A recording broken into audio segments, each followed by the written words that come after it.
Reumatoid artrit va psixosomatika hissiyotlar tanamizga qanday ta'sir qiladi? Assalomu alaykum. Reumatoid artrit bu autoimmun kasallik bo'lib, unda immun tizimi o'z bo'g'imlariga hujum qila boshlaydi. Savol tug'iladi. Psixoemotsional holat bu jarayonga ta'sir qilishi mumkinmi? Psixosomatika nuqtai nazaridan qaraganda, uzoq vaqt davomida yig'ilib qolgan stress, ichki ziddiyatlar, xafagarchilik, g'azabni ichga yutish va o'z ehtiyojlarini doimiy ravishda chetga surish organizmda kuchli zo'riqish holatini yaratadi.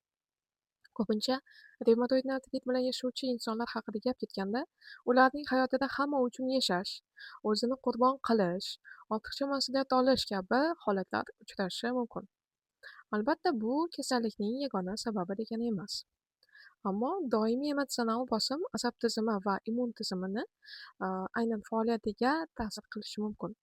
Shuning uchun reumatoid artrit bilan ishlashda stressni kamaytirish, chegara qo'yishni o'rganish, bosib qo'yilgan hissiyotlarni anglash va ichki konfliktlar bilan ishlash ham muhim ahamiyatga ega.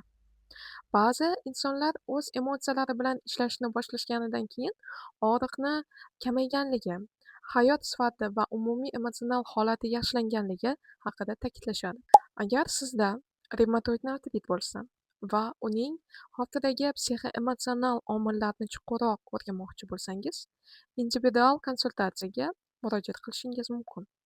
Birgalikda stress manbalari, ichki konfliktlar va organizm signallarini tahlil qilamiz.